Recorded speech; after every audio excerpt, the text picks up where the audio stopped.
30 টাকা লটারি, কোটিপতি শেহারা বাজারে লটারি জিতে রাতারাতি ভাগ্য বদল এক ব্যক্তির। চারদিকে যখন লটারি কাটতে গিয়ে বহু মানুষের সর্বশান্ত, তখন উল্টো চিত্র দেখা গেল শেহারা বাজার রেলগেট এলাকায়।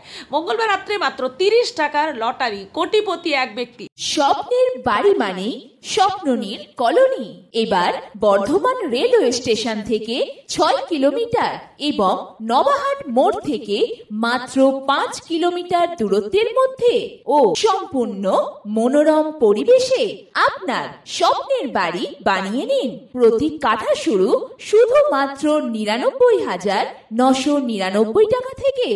থাকছে লোনের সুবিধা, 50% ডাউন পেমেন্ট করে কাঠা প্রতি 928 টাকা 84 মাসে পরিশোধ করুন। বিশদে জানতে ফোন করুন 8918277795। মঙ্গলবার দুপুরে রাজ এন্টারপ্রাইজের বিক্রি করা একটি লটারি টিকিটে উঠে আসে 1 কোটি টাকা। 1 কোটি টাকা পুরস্কার। জানা গেছে শেয়ারা বাজারের রাজ এন্টারপ্রাইজ থেকে টিকিটটি নিয়ে যাওয়া হয় বাঁকুড়া মোড়ে। সেখানে রাজ এন্টারপ্রাইজের আরেক সেলার ডালিম লটারি ওই টিকিটটি বিক্রি করেন। ভাগ্য ফেরানোর এই টিকিটটি সেখান থেকেই বিক্রি হয়। এখানে রাজ এন্টারপ্রাইজের তরফ থেকে এই বছর 9তম প্রথম পুরস্কার। লটারির সম্ভাব্য ক্ষতির বিষয়ে প্রশ্ন উঠতেই রাজ এন্টারপ্রাইজের মালিক জানান, আমাদের ডেট টিকিটে আজকে 1 কোটি টাকা হয়েছে। এর আগেও আশা করি তোমরাই প্রচার করেছো, খবর করেছো যে ফার্স্ট প্রাইজ যখনই হয়েছে তখনই তোমরা খবর পেয়ে এসেছো এবং তোমাদের সাংবাদিক মাধ্যমে আরো নানা রকম প্রচার হয়েছে কখন কোথায় কি প্রাইজ হলো। আজকেও একটা 1 কোটি হয়েছে। মানে এইখান থেকে টিকিট কেটেছিল না, এখান থেকে টিকিটটা আমার নিয়ে গেছিল আমার যে সাব সেলার, সে নিয়ে গেছিল বাঁকুড়া মোড় ডালিম লটারি বাঁকুড়া।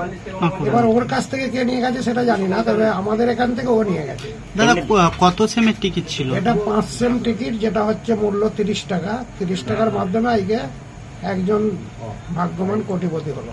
কোথাকার লোক পেয়েছে কি জানেন? না, ওইটা তো ওই বাঁকুড়া মোড়ে যেখান থেকে আমার যে টিকিটটা বাঁকুড়া মোড়ে গেছে, এবার ওই বলতে পারবে ওর কাছ থেকে কে নিয়ে গেছে না নিয়ে গেছে। দাদা বাজারে দেখা যাচ্ছে ডিয়ার লটারি ছাড়াও আর একটা টিকিট বিক্রি হচ্ছে, সে সম্পর্কে কি বলবেন? ডিয়ার লটারি ছাড়া যে আর একটা টিকিট বিক্রি হচ্ছে, ওটা দিয়ে আমাদের কোম্পানির তো একটা বিশাল চাপ দিয়ে আছে। ওইটা এক কথাই হচ্ছে আইনত জাল টিকিট, যেটা কোনো ট্যাক্স জিএসটি কোনো কিছু না দিয়ে এক কথায় সরকারকে ধোকা দিয়ে ব্যবসাটা করছে। এবং আমিও তোমাদের কাছ থেকে তোমাদেরকেও বলে রাখবো, কোনো জায়গা দেখতে পেলে আমাদেরকে সঙ্গে সঙ্গে জানাও, আমরা কিন্তু ইমিডিয়েট সেই জায়গায় যে ব্যবস্থা নেবো। এবং আমাদের কয়েক জায়গায় ব্যবস্থা নেওয়া হয়েছে। এখন আশা করি তোমরা আমার এই চত্বরে কোনো জায়গায় আর দেখতে পাবে না যে কোনো জায়গায় আর ওই টিকিটটা বিক্রি হচ্ছে। যেখানে যেখানে হচ্ছিল সেখানে তাদের দিকে ডেকে বলে একে একে সব বন্ধ করে দেওয়া হয়েছে এবং তারাও বলেছে যে ঠিক আছে আমরা আর করবো না।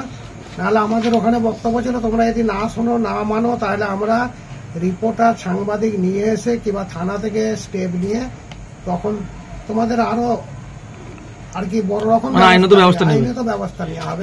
আজকে যে লটারিটা কেটেছে তার নাম্বার কত? তার নাম্বারটা আমার যারা বলে দিচ্ছি, এখানে করা আছে ওই 5 সেম টিকিট আইকে দিয়া তোমার হচ্ছে 93B3 দিয়ে 5994। দাদা কতজন এখনো পর্যন্ত কোটিপতি হয়েছে আপনার? আমার এখান থেকে 1 কোটি এখনো পর্যন্ত এটাকে দিয়ে 9টা হলো। এখন রাজ এন্টারপ্রাইজ, হ্যাঁ রাজ এন্টারপ্রাইজ, আগে ছিল লোকাল লটারি এজেন্সি, এখন নামটাকে চেঞ্জ করে আমার ব্যাপার নামে করা হয়েছে রাজ এন্টারপ্রাইজ। টোটাল 9টা 1 কোটি এবং এর আগেও কিছু মানে খবরে করেছিল যেটা হচ্ছে একটা 3 কোটি টাকা আমার পেয়েছিল বাঁকুড়ার ওদিকে। হ্যাঁ, বাঁকুড়া ডিস্ট্রিক্টে 3 কোটি টাকা বাম্পার টিকিটে পেয়েছিল। দাদা দেখা যায় যে সমাজে লটারি কেটে অনেকজন সর্বশান্ত হয়ে গেছে, সবকিছু হারিয়ে ফেলেছে, আবার দেখা যাচ্ছে কোটিপতিও হয়ে যাচ্ছে। এটা তো মানতে হবে যে 6 টাকা দিয়ে আজকে কোম্পানি যে সুযোগটা দিয়েছে, তোমাকে কোনো জায়গায় গিয়ে তুমি এই 6 টাকার টিকিট 30 টাকা দিয়ে 5 সেম কেটে কোটিপতি হতে পারছে, কোন জায়গায় কোন এতেই আছে দেখাতে পারবে। এবং আমাদের কোম্পানি বহু মানুষকে কোটিপতি করে তুলেছে, বহু মানুষ। এমন উদাহরণ আছে যে খেতে পেত না, সেও আজকে কোটিপতি হয়ে বসে রয়েছে। দ্বিতীয় নম্বর, আমাদের কোম্পানি এটা তো বলছে না যে তোমরা নেশাগ্রস্ত হয়ে যাও, যে যা আছে বিক্রি বাটা করে টিকিট কেটে নাও। কোম্পানি জিএসটি দিয়ে বিজনেস করছে। আমাদের একমাত্র লটারিতেই কোম্পানি 28% জিএসটি দেয়, দিয়ে আজকে এই লটারি বিজনেসটা হচ্ছে যে এইটা থেকে সরকারটাও সচ্ছল চলছে, যে এই টিকিটের। ধন্যবাদ। আপনার নাম, পরিচয়? আমার নাম শেখ লকাই, শিয়ারা বাজার, রাজ এন্টারপ্রাইজ। পূর্ব বর্ধমান থেকে পাপাই সরকারের রিপোর্ট, নূতন ভোর।